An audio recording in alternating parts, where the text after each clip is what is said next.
You're listening to The Daily Show. The Daily Show? The Daily Show. The Daily Show. On Men's Radio. Men's Radio. Men's Radio. Men's Radio.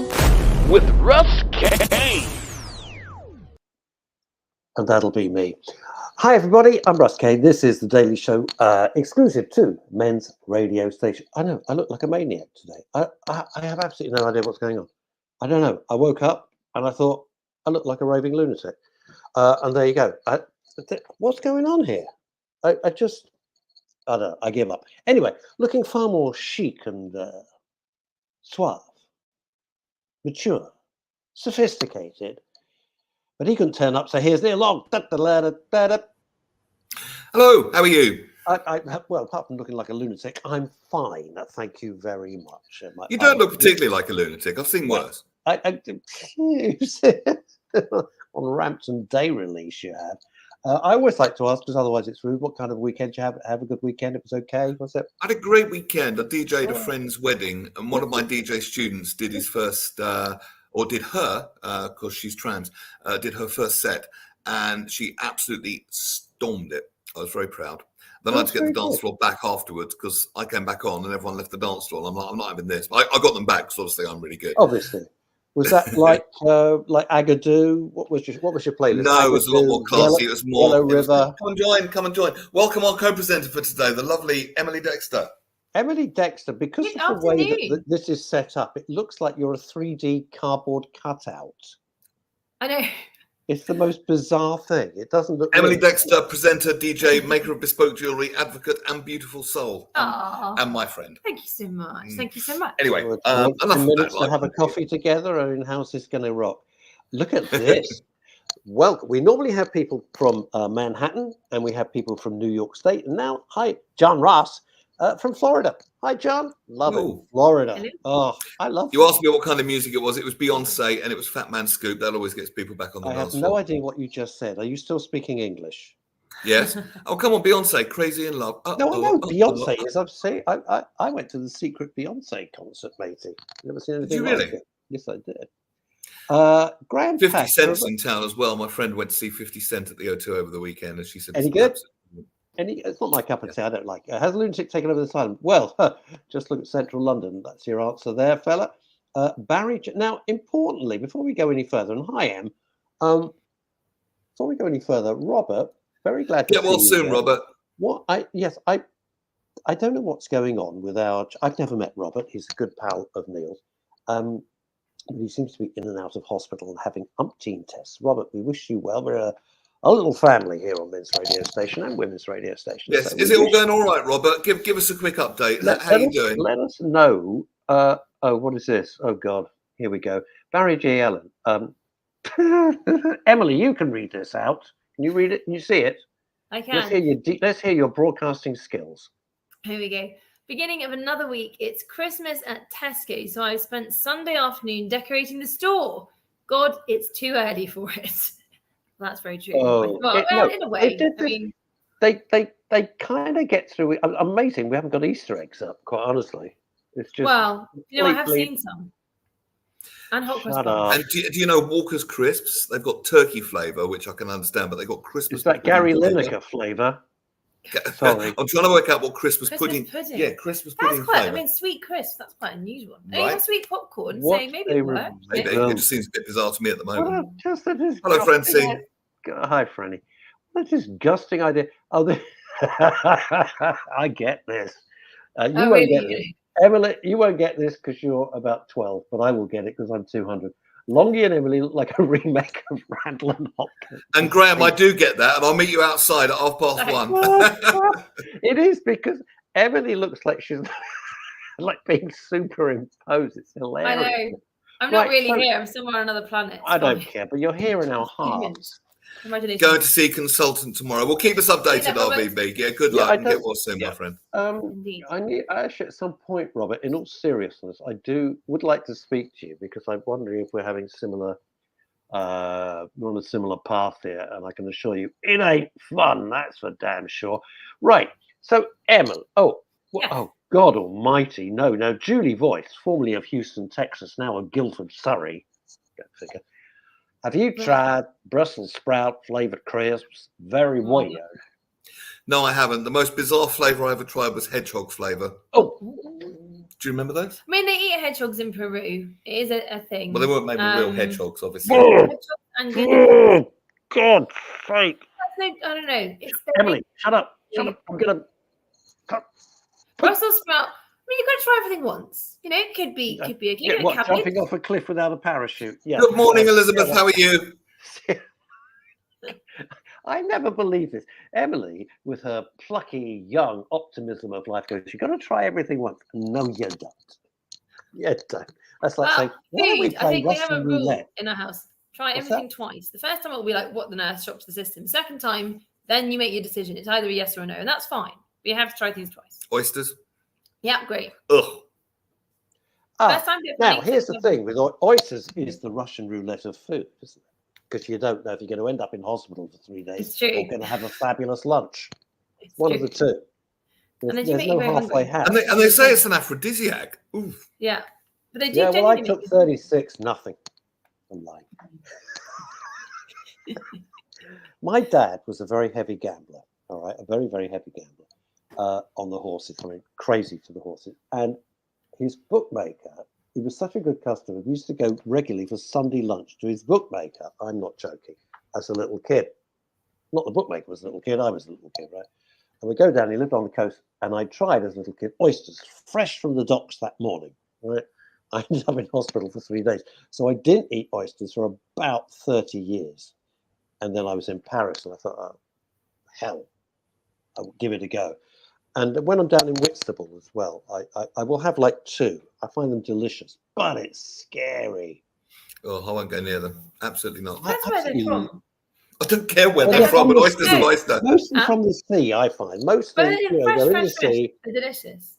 But I've had them when they've come in Ireland. Actually, I was in Ireland, had the most beautiful rock oysters. Yeah, rock and they were literally had just come out of the sea, and they were stunning. They were really delicious. And the Spanish have them with kind of like tomato sauce. There's different ways of doing it. Depends what you I do don't with care them, what you put know? on there. Oh, no chance. Yeah. Unbelievable. So, Emily, Apart from the fact that Emily is delightful, charming, and wondrously lustrous, what is the deal with you two? What's going on here? Do I have to speak to Liz? He's my mate. we're mates. He's my mate. You know he's my mate. We've co-presented breakfast shows and Yeah, we worked together for a while. you name Gigs, it. festivals, done the lot. I've known him for Wow. 12 But I must have years this year. about 12 years. But I must admit, Russ told me you were coming on the show today, Emily, Yes. and Yeah. it was a very pleasant surprise, but it was a surprise to me. Oh. So now we're here. Yeah. Ibuprofen flavour crisp. Oh. That wouldn't be a I wouldn't try them. that wouldn't be a bad idea. No. Yeah, I try would that be one living twice. on. You know So what? welcome I'd to the be show, Emily. living But on. in the loveliest way, what brings you on today? What is Yeah, what you the talk hell? about? No. What do you want? What do I want? Yeah, No, what I'm do you taking want over. exactly? You know, like get Oh, off, you get the guys. Like container. men's radio, whatever. Well, Women I'll are get the taking coat then, I over. don't He's care. off. He's off. Okay. Come So, back, you. Emily, Unbelievable. you do realise that 50% of our audience, it's even weirder when you move, you two, so it's just weird as hell. 50% of our audience are women, which is fantastic. It was never the intention when Howard Jameson, Penny Horn and I started Men's Radio Station, but it's worked out wonderfully. I am thrilled, and it's a daily boost to us that so many women join in on the show, which is just Absolutely. all over the world, which is it's just delightful, absolutely Fantastic. delightful. And Very by sweet. the What do way, you want then? should I live long enough? Should I Which live you long enough? absolutely will. Eventually, our brand new revamped Men's Radio Station website will be up and running, and apparently it looks fantastic. How exciting. Obviously, as a director, I haven't seen it yet, Well, of course. but apparently it's fantastic. There we are. And as a presenter, neither have I. But hey, why would we need to? Why would I need it, considering that me, Howard, and Penny are paying for it? Why would I need to see it? Graham says this. I tried muscles, spelling, Graham, I was Yeah. thinking that. Yeah, these sort of muscles. in the south of France around Autocorrect. 40 years ago, had the same effect with an E. Graham, I think for autocorrect's God's gone. sake. Give me the benefit of the doubt here. No, I'm no benefit of the doubt. It's effect, not affect. Yeah, if they go wrong, Jesus Christ, they go Yeah. big time. Oh, bless you, Julie. That's so sweet. Aw. So, Em, Julie. so Yes. you're just are you here to are you selling something? Do you have a new No, in book fact, out? it's Is there a very new lovely of album? Neil to Are talk you about on the bespoke tour? jewelry. Have you got a clothing line? It must be something. I'm just giving you the full introduction. beautiful. But I think we're here to talk about more serious subjects, if maybe Well, in a light-hearted way. Yeah, exactly. A couple of things. The bespoke jewelry thing is very lovely of Neil to mention because I have a pop-up jewelry business which has been taking off over the last 6 months. So it's a very new little business. But yeah, nobody seems to know that knows particularly that I make jewelry. So that's very lovely of you to mention. Thank you. I've got a very long. You speak fast. Does everyone tell you you speak very, very I am, fast? You're like a 1940s film noir with like Alan Ladd. What do you know? What do you say? What do you want? Wow. Slow down. I'm excited. Well done, I'm Beck. excited. I mean, Well look, done. I've got your two gorgeous faces looking at me. Of course, I'm excited. We're just, I don't know how people don't throw themselves at the screen. Anyway, right. So Yes. you've got a new business, right? Slowly. Because I'm Yes. thinking slowly today. Well, yeah, a new business, which I wasn't particularly coming on to talk about, but I will Yes, tell you you're very here briefly now. Come on. that because Neil has put it in my lovely, huge, long title that's gone Yeah, underneath me. bloody hell, look at it. It's like a book. That I know. I started it up in the summer as a pop-up business called You Found the Treasure. I actually started it the week of the coronation, so we had little crown earrings and jewelry and charms for people to buy, which is lovely. And I've made jewelry for about 10 or 15, probably more 15 years for family and friends for gifts and things and presents. So yes, I now have an Instagram page that is currently being put together. And I do a Can I pop-up put the in address London. up of the Instagram? You can. It's that You Found the Treasure. But anyway, Are we getting yes. a discount code? You can Oh, do. you're smart. Exactly. You're smart. That's what you do, Absolutely. a discount code. Absolutely. And there's Christmas goodies and stuff on those, but I'm actually now making jewelry, bespoke jewelry as well, which is lovely. So yes, it's all taking off very well. And I'm in central London every other week, or sometimes every week actually at the moment up to Christmas, which is really lovely. So yes, that's been giving me a boost for my creativity. But we didn't bring Emily on here to plug the jewelry. No, we business. didn't. No, we So didn't. that is No, what you're that not- was about. Emily, please tell me you're not in central London on Saturday chanting. I mean, that's not you, is it? No, you mean central London on other days apart I have from a proper you pop-up lose out stall cities. during the week. It's all around. Where do you go in central London? So I am every other week. Generally, I'm at the Walbrook building, which is just by Bank Station. Very fancy. Okay, Next no, to by Mansion Walbrook House. Street. Yeah, all right. Okay. Yeah, next to Mansion House, which is very lovely. Mm. And then yes, you can find on my Instagram. The other places I pop to every other week as well. So yeah, but I'm generally to be found at the Walbrook building, and they're very lovely. Look after me very nicely. Lovely people. Francine Warner, Queen of the Biscuit Tin, says this. I love that Emily and Neil are colour coordinated. It was more by luck than judgment, Yes. Francine, to be honest with you. We're so in sync. We don't even need That's to call hilarious. each other. Colour coordinated. I know, It's it's very true. I've nice. got my multicolored scarf. You're going to get multicolored. How Thanks. it's interesting because starting a new business is a stress. It's a real stress. I've just become a celebrant, and I have my first funeral in a week's time, and I have to go away to do it. I normally wouldn't, but it's exceptional circumstances. And I have to say, when you do something that's outside of your comfort zone and it's new, it does stress. But I'm a firm believer that if you don't keep moving forward, you stagnate. Yes. And I think it's really important. Yeah. Definitely. There's a lovely saying about that. It's along the lines of, I'll have to think of it. It's along the lines of, it's along. It'll come to it in a minute. Anyway, it's along that. Yeah, but basically we do finish at stagnate. one, Neil. We finish at one. I'm just. Okay. Yeah, it's true. I Thanks. must say, it's actually, and again, a little segue back to my business thing. But Trading. No, it's safety masquerading as fear or something like that. It's a desire for safety. But So close, but I'm had to give it Oxford. Oxford, do you have the answer? No, it was, of course, a shark. Right, fire enough.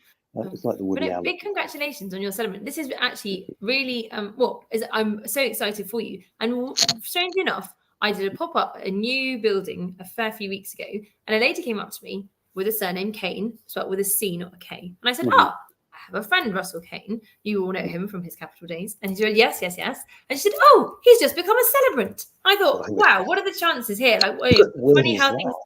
I know. I had never met her before. She'd come to look at my jewelry, and I went, "Ah, is he a celebrant?" She said, "Well, I'm a celebrant too." So yes, and yeah, she'd heard all about you, read about you in the whatever the latest celebrant news type thing was. Oh wow, that Very would be. exciting. It's a very interesting.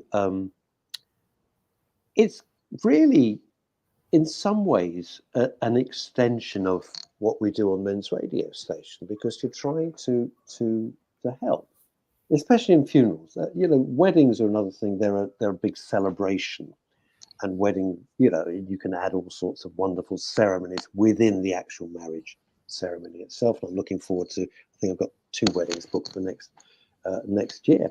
But a funeral is something very different. Everybody's in bits normally, especially if it's a death not of its time. This particular funeral, I didn't know the chap at all, but he was one heck of a guy. And, the family are devastated. And it's you suddenly think, oh, I'm in this position. I've got to keep it all together, and especially keep it all together at the funeral service itself, which is important, and it's an honor. That's the way that people have been asking me a lot. Why did you want to do it? And I thought, well, it's an honor, really, to do this, to be entrusted with that.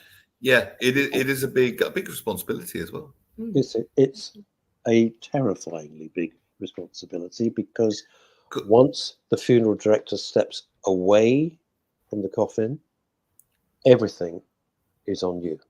Because I've been to funerals before, and you can tell that the priest normally that's officiating, he doesn't really know the person; he's just going through the formalities. But occasionally you meet someone who's done his homework, and it just feels different. Yeah, it just feels different. Although I sometimes find the less ritual, I found more kind of love in a room at a very secular event as opposed to a religious one, which is ironic. But this family, it's very interesting what you said. This family, I will never discuss who they are, because that's completely private. But of course, with any ceremony, you can make it as religious or non-religious as you want. Some people in the chapel want all religious icons taken away, which you can do. Some people want no mention of God, no prayers, no hymns. They just want as you say, a non-religious service. And other people want a religious service. So it's different strokes for different folks. But there was a wonderful phrase when I was being trained. It was the most intensive week I've had in years and years, and I loved every second of it, because it really stretched all of our abilities. And they said, it's the guest of honor. The deceased is the guest of honor. And I thought that was a wonderful phrase. Are you there, you two? We are. Hello.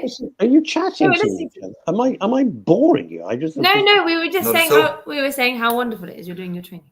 Oh, that's very sweet. But I love that phrase. That it's the guest of honor. It's all about them. It's not about you. It's not about you. It's about what would they be.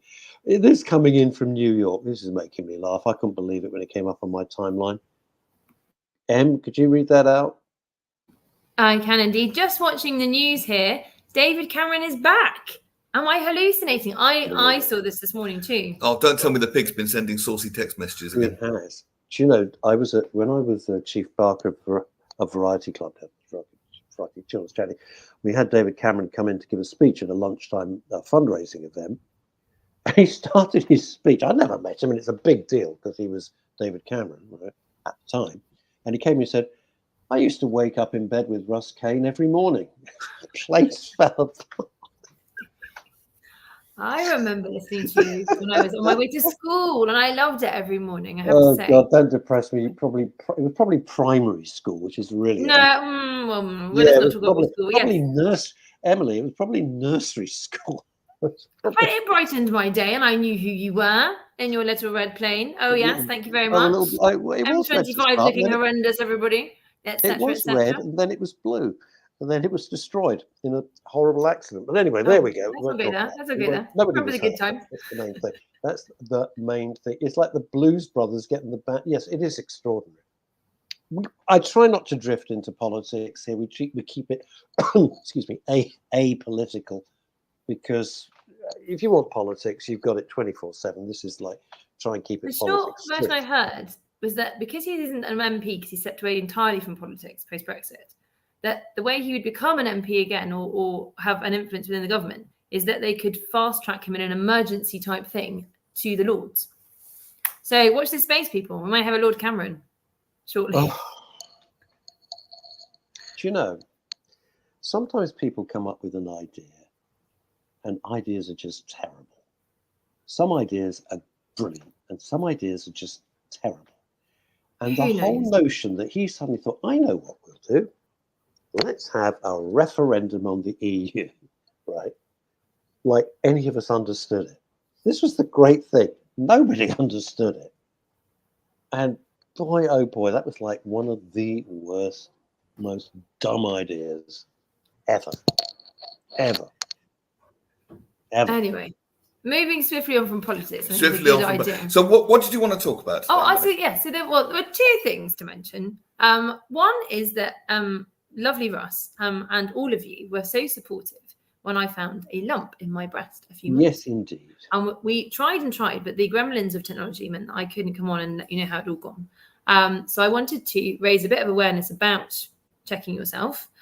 All has gone marvellously, and I'm very, very lucky. Nothing to worry about. So first and foremost, thank you very much, everybody. And I think Russ did say that on my behalf, but I couldn't actually zoom in because tech was not our We phone. tried several times. We tried several times. But I was aware in October, Breast Cancer Awareness Month. I thought, oh, we really should come and do a follow up, and so people can know what to do and what to look for and that kind of stuff.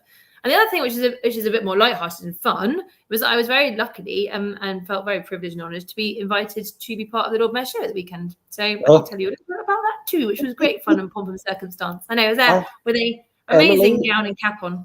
I hope you didn't make the same stupid rookie error that I made when I first did my first Lord Mayor's Parade show. What did you do?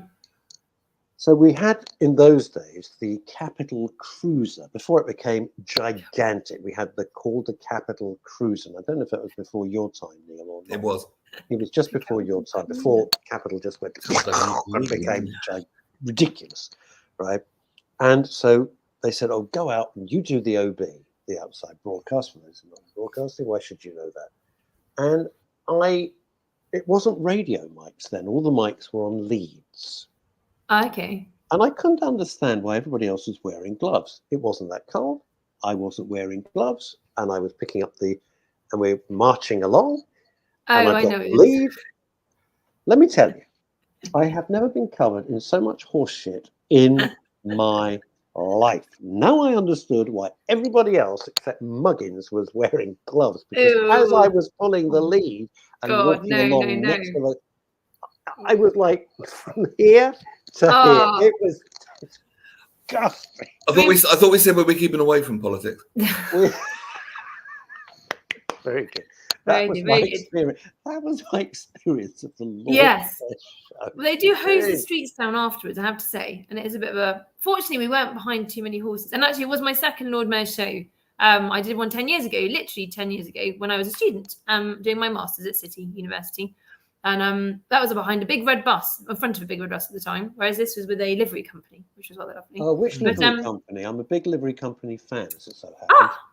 So I am a Freeman, not a Freemason, just to be very careful. Very different things. Quite different. Freeman. But yeah, Freeman of the Worshipful Company of Stationers and Newspaper Makers, because of my journalist background. Oh, wow, that's really good. So I became a Freeman officially last October on the 24th, although I was actually a Freeman elect for most of the pandemic, but because we couldn't go up and do it in person, I didn't want to do it from Zoom. Outside broadcast I want you and Neil to do. It's you driving sheep over London Bridge as you're a Freeman.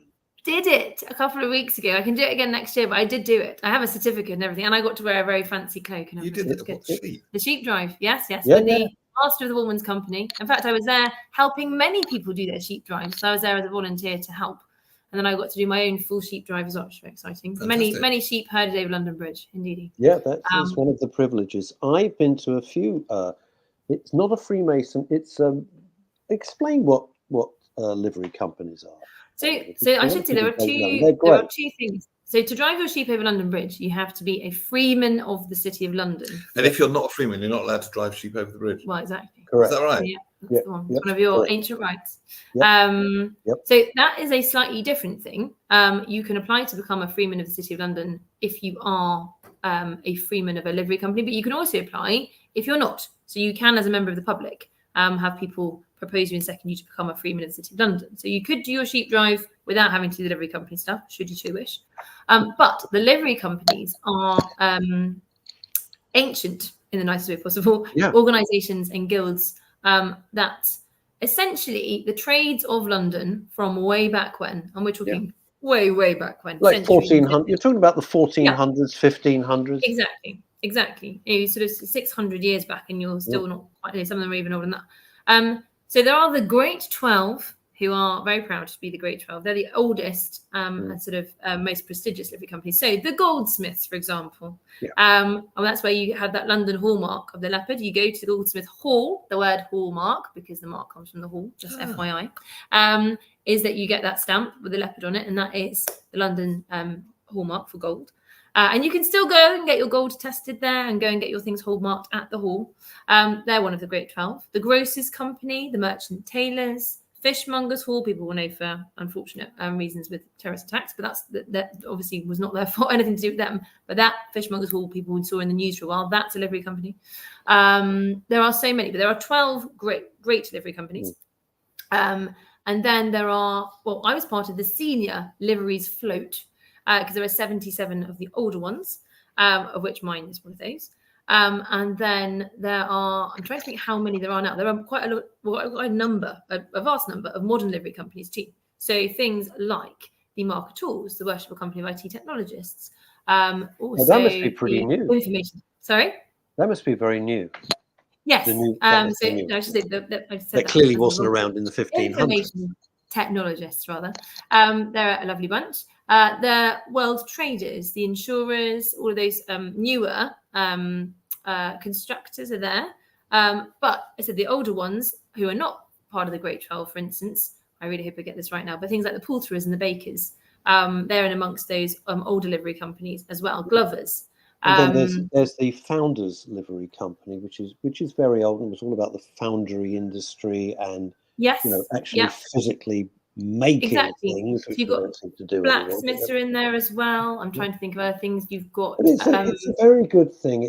They're really trade associations, and they've become a sort of a social thing. And what is good is they're encouraging, as Emily bears witness to, younger people, because so many organisations. It sounds a little more grandiose than typical trade associations do, though. There's something kind of exciting and historical and traditional about it, isn't there? And some have their own halls, some don't. We're very lucky stationers have a hall. In fact, I think we have one of the larger halls, and we have the only hall that has its own garden in London, which is amazing. And we were one of the only companies that didn't actually lose part of their hall during the Second World War. We had a bomb come through what they call the courtroom, which it isn't a court in that sort of sense, but it's a beautiful ceiling. But it was the only thing that was damaged was that the actual hall remained unscathed, with its stained glass windows and everything. It's really, really beautiful.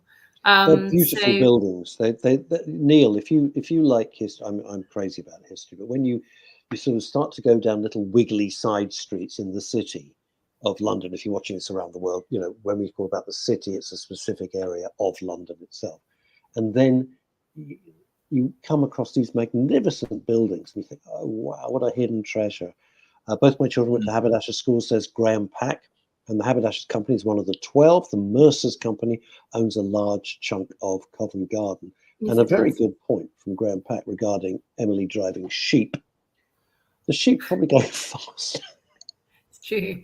They move. Sheep can move. I bet they do. They can really go for it. Yeah. Bloody do. Very, very funny. Well, thanks to the genius mayor, we are now slower than Victoria, London. Our average speed in London. Are you ready for this?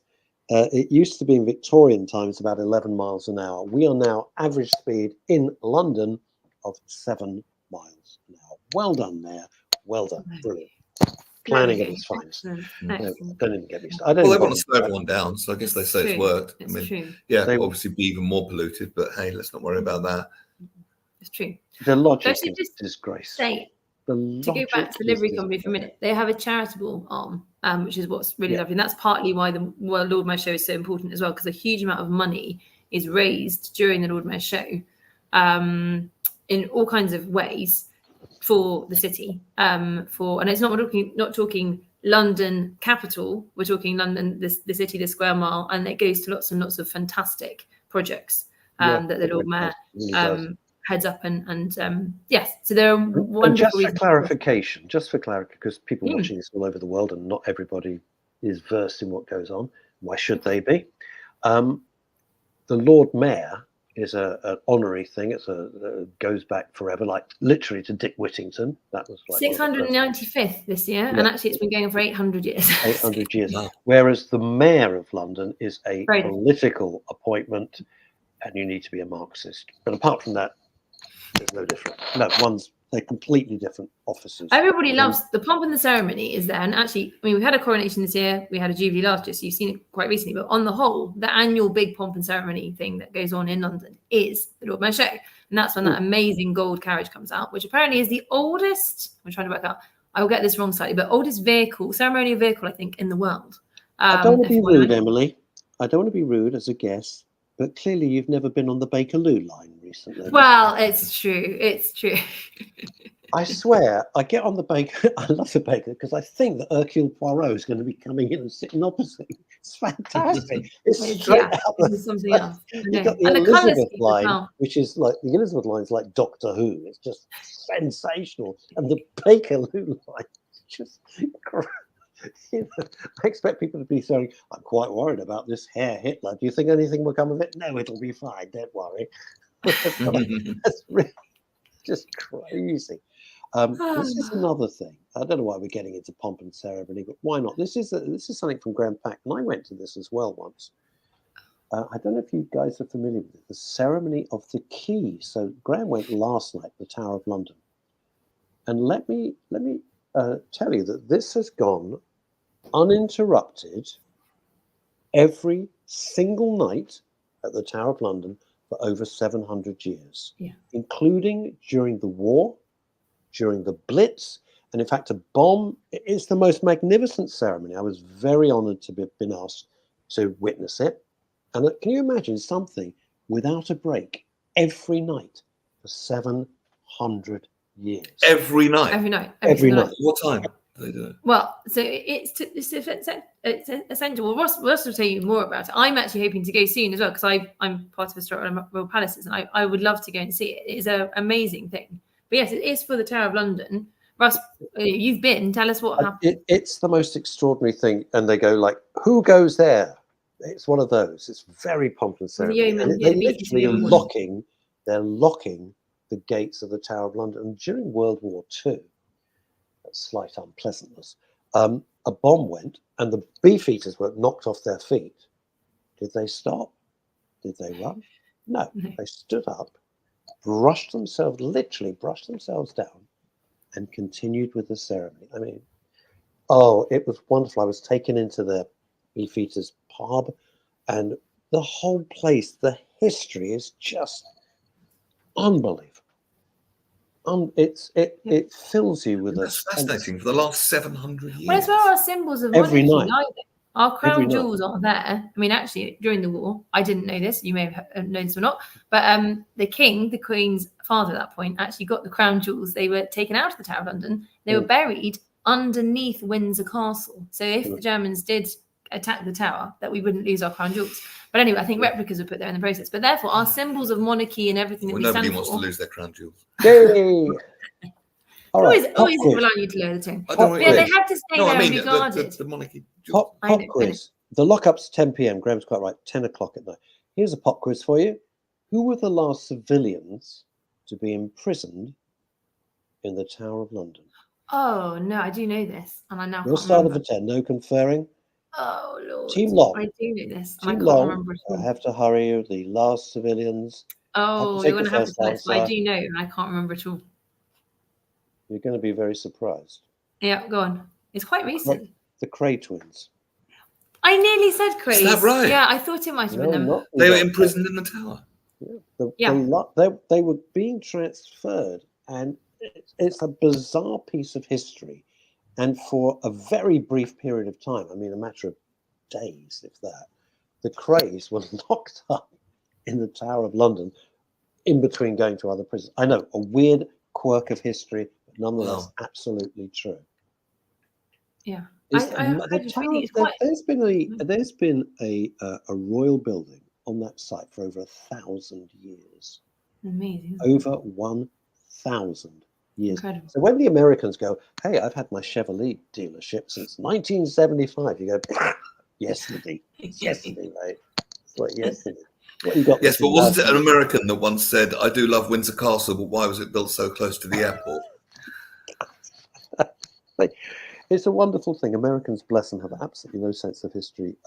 You know, Well, they bought they London can't Bridge. because they're a very didn't they? young country. You know, they're It's very in young. Arizona, if I remember correctly. Somebody thought they bought London Bridge. They thought they bought Tower Bridge with its Yeah, lovely they did. towers.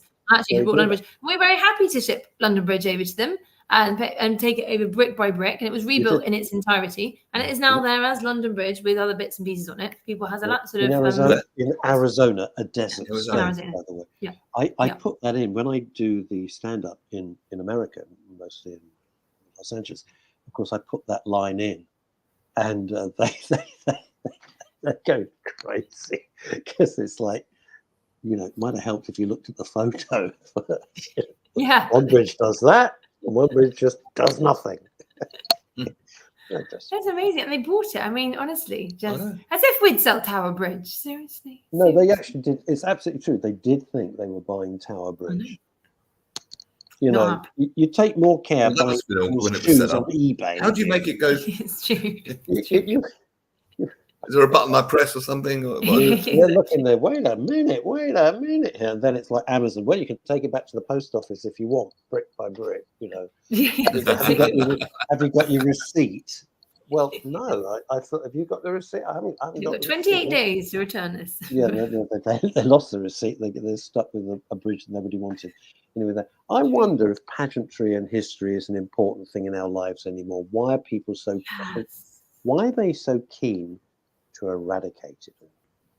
Do you know what was interesting is when I was reading about the Lord Mayor show, in fact, reading up afterwards yesterday, and having a look at bits and pieces, what seems to be particularly important is to keep the tradition going, obviously, but also to celebrate everybody's diversity and sticking together, which particularly given what was going on unrest-wise in London with protests over the weekend, you honestly I had no sense of what was going on in Westminster at all. I have to say huge credit to City of London Police and everybody else who was there, because you had no inkling there was anything going on apart from the Lord Mayor show. But everybody was even more determined. This was on Saturday. On Saturday, everybody was when even there more was determined. Huge hate march. Protests. I don't want to call it a hate Everybody march. was determined. Not a hate march, it's a protest. The Lord Mayor show going undeterred. I mean, actually, had there been any problems, there were enough people there in the nicest way possible from the armed forces, etc., who would have sorted things out rather quickly, and there would have been nothing to worry about. So they weren't concerned in that sense, but they had put all the precautions in place, barriers left, right, centre, whatever. But there was no inkling that anything was going to get in the way and stop what was a tradition and celebrating the diversity and different cultures of London and its traditions. And that was lovely because everybody really pulled together to do that. So from that point of view, yes, pomp and pageantry, everybody says, well, it costs money and something else. Yes, it does, but it also generates a lot of money for charity and everything else. But it gives people a reason to pull together. There were schools there. There were parts of the armed forces there. I said we were there as part of the livery companies. There were all manner of charities involved. I mean, the statistic we were given that if you were standing there, it takes 70 minutes for the procession to pass one person. Yes, so you've got an hour and 10 minutes of people wandering past and we're back again. And you get to see the Lord Mayor and understand some of those traditions and lots of our culture that you don't get to see any other point of the year. It is fascinating. I suppose the word that's playing in my head is almost reverence. If something's that old, it's just, I don't know, reverent. That's the closest word I can get to it, but it's just something to be celebrated, something to be respected, something in our throwaway society. It's something solid. It's something that's a really solid part of our history. You know, Neil, you've hit the nail, as you usually do, right on the head. We live in a world where everything is disposable. Everything. Nothing is built to last at all. And when you think of what Emily's talking about, say, with her livery companies, they were craftsmen initially. I mean, you know, a lot of them were trades, but there was proper craftsmen. And things were built to last. We don't now. Everything is obsolete. That's the way of the world. And everything's got to be instant. It's got to be instant gratification. And I find these traditions magnificent. I always have. I love it because it has a sense of permanence. It has a sense of history, that there was a past. And it also gives two fingers, which deservedly should be, although I'd use the baseball bat, to those who want to rewrite history. You can't rewrite history. It was what it was. And you can't look at history with a 2023 eye and start banging on about what was going on, you know, in 1930 or 1950 or the 1980s. You can't. I mean, times change within a week nowadays, and times are changing and things are changing very fast. I think history can be learned from, but if you try and rewrite it, where's the learning? It's disgusting. To me, this whole rewriting. By all means, do it differently today. One would hope so, but don't try and change what happened. Like you say, you can't. Well, oh, so unprofessional. That's his alarm, just in case he dozed off at any point. You know, wake me up. Yes, very good, very good. Sorry about that. I was trying to have a little bit of a rave. A bit of a rave. That would actually be a really good alarm. I'm shocked. I should also say that livery companies are very good at, well, I say my livery company, I have to say, is particularly good at it, and I'm sure the others are also doing what they can to do so. But stationers particularly are very good at adapting and moving with the times. So stationers, just so people know what that's about, very briefly. Spelled with an E. Yes, so stationary. So the stationers are moving. Yeah, well, very good. E for envelopes, isn't it? That's how you remember. The word stationery actually comes from my livery company, which is very interesting. So stationery is. It's people who make beautiful stationery. Yes, I know, not one of these, but the broadcasting bit comes up in a minute. I'll tell you why. But the reason the livery companies were set up is that you had to have a license to sell things in the City of London. So grocers, etc. All of those. That's why there's a grocers company, and the bakers, and the poulterers, chickens and eggs and things, etc. But stationers were the ones who, if you wanted, you know, things written down, pamphlets and things, that's where you got your news from, essentially, and your written word books, everything like that. So books used to come to Stationers' Hall as well, and we actually have a very excitingly, I think they celebrated it last week on the 8th of November, the first folio, Shakespeare's first folio, that is held at Stationers' Hall in the archive there. One of the only places. I know, honestly, I know. So Cambridge, I think it's, I'm going to get this wrong now. Oxford or Cambridge, I believe it's Cambridge. Sorry if it isn't. Has the other folio. I've just gone blank, but I know we have a copy in the archive, which we are very proud to have. I heard something fascinating about Shakespeare the other day. Do you know why it's unlucky to say Macbeth in theatre? Do you know why? Where that comes from? I've never known why. I know people aren't allowed to say it. They call it the Scottish apparently it's because on the opening or the performances of Macbeth back then, one of the lead actresses died. So it was seen as unlucky. And William Shakespeare apparently had to step in. He had to fill in. Oh, wow. Now, that story now, if William Shakespeare got on stage, how cool would that be? Back then, they're probably going, oh, God, not him again. He turns out all these. Normally hangs around in the background. Who is he anyway? You know what I mean? And he knew all the lines. Oh, my God. But now, and he knew all the lines. Well, he wrote them. So I know, but seriously, that's a serious brain going on there. Excellent. Emily, you wanted to talk a little bit about breast cancer awareness as well. Yes, that's what I was going to ask. Yes. So I was very, very fortunate to have a clear test. Everything was fine. But so October was Breast Cancer Awareness Month, and everybody is much more aware of it because of that, I think, in that month. But I think any month you should still be checking yourself every month is a good idea anyway. Once a month. Well, as frequently as you so wish, but I'd say it's a good idea. Possibly more, it's very easy to do. But yes, despite the fact that we're in November, I think, look, it hasn't got to be just October to talk about these things and raise awareness. It happens all the time to very many people, men and women. Yes, because men can get breast cancer too, because men have breast tissue. People never think about that. People never think about that. And at Breast Cancer Care, at their wonderful fashion show, men were there, and I stupidly to. I said, what's that about? And of course, they have come through breast cancer. It's exactly the same. Because men do have breast tissue, some more than others. Well, Precisely exactly, so. and this It's is not why uncommon. particularly I rang you, Russ, and said, look, I've a bit of a strange scenario here, but I found myself going to have to go and get a breast cancer test, and I would really appreciate it if I could share what I'm going to have done as a test with your viewers, listeners, because actually men do get it too, and I've had a long association with the Moonwalk and Nina Baru there, who founded it. And here's a strange story. Guess who's hosting next year's Moonwalk? Are you really? You are. There we go. I've been asked to do it. Excellent. Fantastic. I've said yes. I'm honoured. Of course, brilliant. Well, I remember because you had said when we were talking with Nina, with my glitchy Wi-Fi at the time, that you had actually set off one of the first moonwalks way back when she first founded it. It is a phenomenal thing. I haven't yet done it. She keeps asking me every year. It's quite a long way to walk, that marathon distance. But she had said to me, I've got to tell you, you would love it. They built the biggest marquee in Europe. I didn't know what to expect. There was me and 17,000 women in one tent. I'm not making it up. Me and 17,000 women. I still went home alone.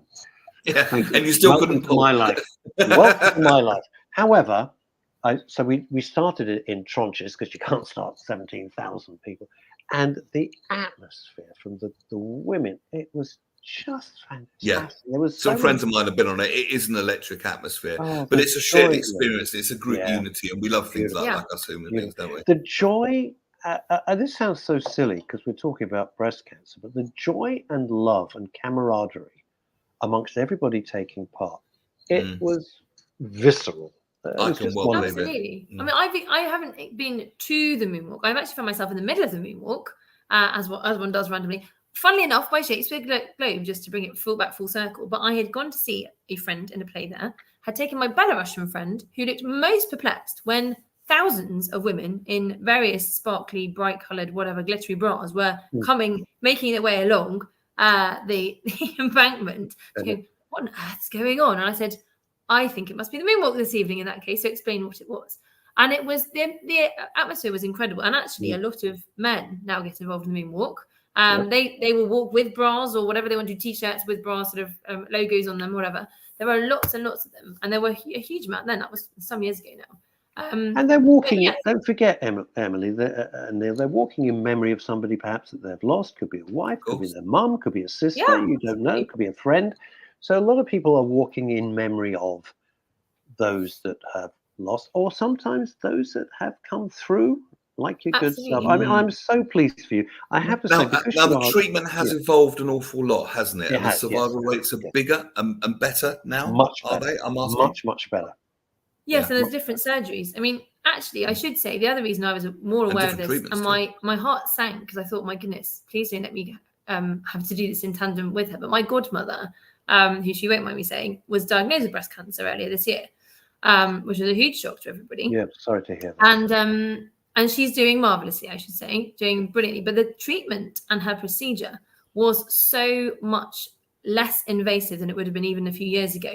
It really, really was. I mean, she was incredibly lucky. They caught it very early. They do keyhole? Is it more keyhole now? Yes, I believe so. And she was, she was caught very early. That's the thing, though, isn't it? It's catching it early. And therefore, I've got to jump in because you said something, and you were having a chat a second ago, and you said check yourself, and Neil said what, every month? I would say, with respect, more frequently, because with breast cancer, well, any type of cancer, but certainly with breast cancer, time is absolutely the key element. Absolutely. And a month is a big deal. So if you check yourself, you're in the shower or you're in the bath every day, every 2 days. It doesn't take long to do it, does it? No. In Neil's case, every Christmas. But check yourself, and then and it's the same with testicular cancer. I was about to say, and believe me, as much as everybody goes, oh, the NHS, trust me, when it comes to cancer, they do not, it's not like, oh, you've got to sit there for 17 hours. They are so quick. They get bang, they are on it. I promise you, they're on it.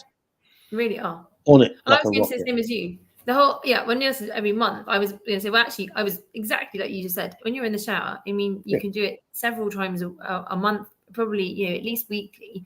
And it doesn't take a second. You can. Well, she says, reaching into her chest. But when you're having a shower, you are touching various parts of your body, so you're noticing something's a bit different. But it just mindfully go, does that feel a bit different? Yes, maybe not. Honestly, I simply had my head above, my arm above my head, lying on my bed. Happened to just think, it's a little bit uncomfortable. Pressed and found a hard lump, a very small hard lump, and thought, oh my God. What on earth is that? I've never experienced that. What is it? And honestly, I remember saying to you at the time, Russ, my heart fell straight through my stomach. I don't know what this is. What am I going to do? It's scary. So it was very, very scary. So what was it? It wasn't cancer, obviously. I've just got a frog in my throat. Give me 2 seconds. Oh, excuse me. I'll fill for you. Apologies, Paul. I did that really well. Yes. There's something I want to jump in and say. Because we're all scared. I'm terrified of it. As you know, I lost my wife to breast cancer. So, but don't put it off. Just don't say, well, it's going to go away. No, it's better to know than not know. And I think men are worse traditionally than doing this than women. Absolutely. Out of sight, out of mind. But honestly, with the cancers and with the treatments nowadays, if it's caught early, the chances of coming right through it and making a full recovery are much, much better. Just a good NHS story, because we like good news on this show. A friend of mine, it doesn't start good, but it ends very good. He had lung cancer. I'm not going to name him. Didn't smoke, but been clear of it for 5 years. But he's had a cough that's lasted 5 weeks, and it's like, okay, go and get that checked. Straight in yesterday, quick scan.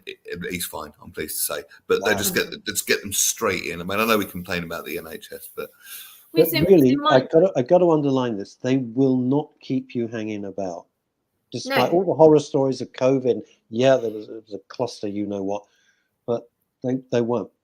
Bang, well, that's when I said to you, I'm about to start this journey, which I hope is not going to be a short journey. And at the time, and goodness knows what could have been. But I was prepared to put myself out there and say, look, this is what happens.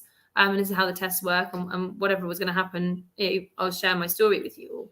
And I was very fortunate. I said that mine was a negative result, and we were all okay. Oh, I'm so pleased, Evan. I mean, I don't know you well, but you're obviously a lovely person, and I'm so pleased because that's just wonderful news. Well, yeah, but they are so quick, as you say. So I had this heart-stopping moment, had a slightly sleepless night, rang my GP the next morning, said, is there any way you can see me today? And again, we constantly saying to our GPs that there's waiting times, whatever. No, straight away they said, look, we will do what we can to get you in today. Absolutely. Can you make this time? And they moved their whole diary around to get me in at 4:00, that afternoon, which was amazing. Saw a lady doctor. I said, look, we didn't mind male or female, but lady doctor, she had a feel and said, look, I actually don't think there's anything to be particularly concerned about. But on and they have an NHS, I think it's called the 2-week rule. Yeah, that's right. They will refer you, of course, to get it absolutely checked out and make sure there's nothing sinister going on. And honestly, within a week, I don't think it was even a week. It was under a week. I saw her on the Tuesday. I was in on the Monday morning into Kingston Hospital to have a full 4 biopsies taken of my left breast. Everything checked out. They said that we think it's okay, but we're going to take some biopsies anyway, get them into the lab, give you a full, give you the works, basically, which they absolutely did. Were phenomenally brilliant. And literally, a day or so later, they said, look, we think all is fine, but we'll confirm for you within the week. Confirmed within the week, all is fine, nothing to worry about. And that's how quick it was. And suddenly, what could have been an agonizing wait. I'm going to ask you a silly question. Did you celebrate? And more importantly, did you think, do you know what? I've been given a chance, and I'm going to look at my life, and I realized it could have gone another way. Yes. And mercifully, it hasn't. Yeah. I had that moment. I really did. I had that moment thinking, oh my God, when I found the lump, I thought, oh my God, I've got so much I want to do. Oh my God, help me. And then once I got my diagnosis, as best being, well, not diagnosis, I got it clear that there was no diagnosis in a way. It was something called, as you asked me, called a fibrous adenoma. It's a little tiny, nothing to be concerned about, and will stay there and probably won't disappear. And also, women and guys, don't worry, apparently it's completely normal to have lumpy breasts. I don't have particularly lumpy breasts. There are people who have very lumpy breasts, and that's completely fine, but they'll check to see if they're cysts or what they are for you. Go and get them checked out. But yes, after I got there, you were okay. I then thought, do you know what? How lucky am I? I want to go and do everything now. They call it, I've heard it put beautifully. One of my favourite writers wrote about this. He called it a rude awakening. There's the rude bit, but afterwards you get the awakening, if you like. And that's a clever way of saying that sometimes it takes something like that to make you really appreciate life and what you do have. Because I think we spend an awful lot of time with our focus on what we haven't got.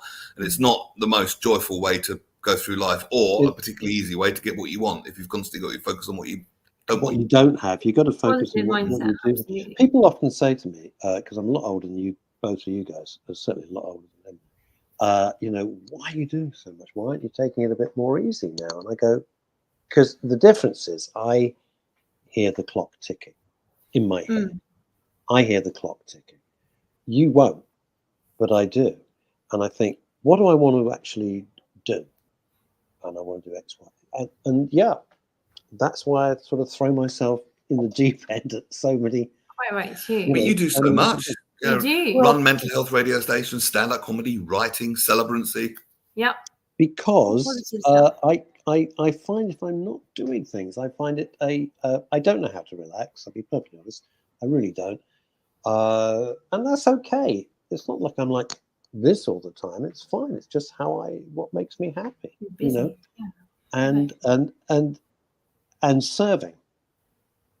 I Yes. guess it's the kind of desire to help, because I kind of, there's nothing. I'm not intimate. I'm really not material. People think I am. I'm really not. The joke is I'm not. Neil knows me. I'm not materialistic at all. It's what's up here that matters to me. It's not.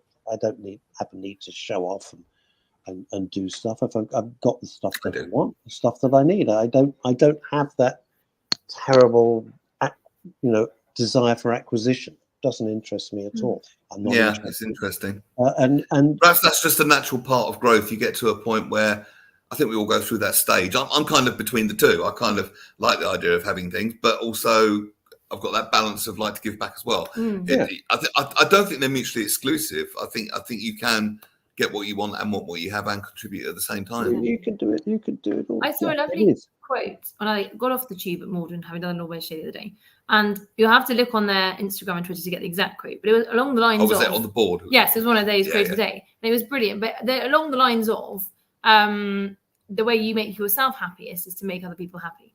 And it's true. I mean, you make yourself happy in yourself, yes. But it was on about spreading your happiness and sharing in other people's happiness makes you happy. And giving back. It's the opposite of misery loves company, isn't it? Yeah. And I think giving back gives you a sense of what? I hate that. You're so right.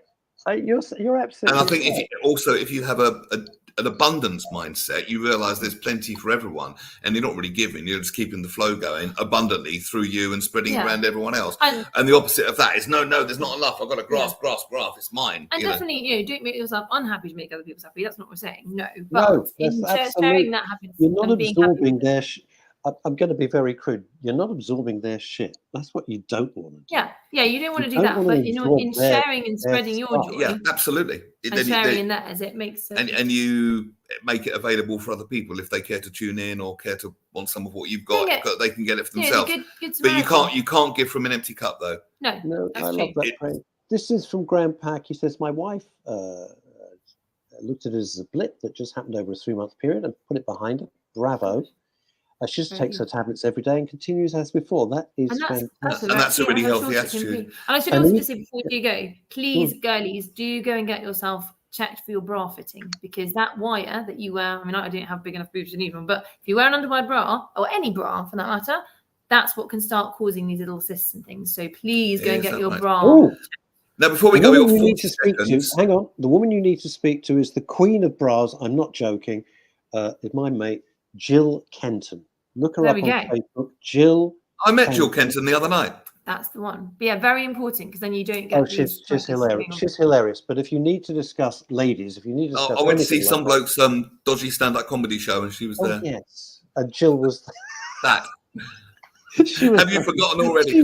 Emily Dexter, thank you so much for being on. One more quick plug. Thank you. Beautiful Come back anytime. jewelry. Thank you very much. At You Found the Treasure. Yes, on Christmas things are here. on Bauble earrings, Instagram, etc. and I will say you make some lovely stuff. I'm not Thank just saying that. you. Really beautiful. Thank you very much. Thanks for contributing. It was lovely to Pleasure. see you, and I'm so Thank pleased you. everything has turned out with a wonderful, Me positive too. very much. outcome.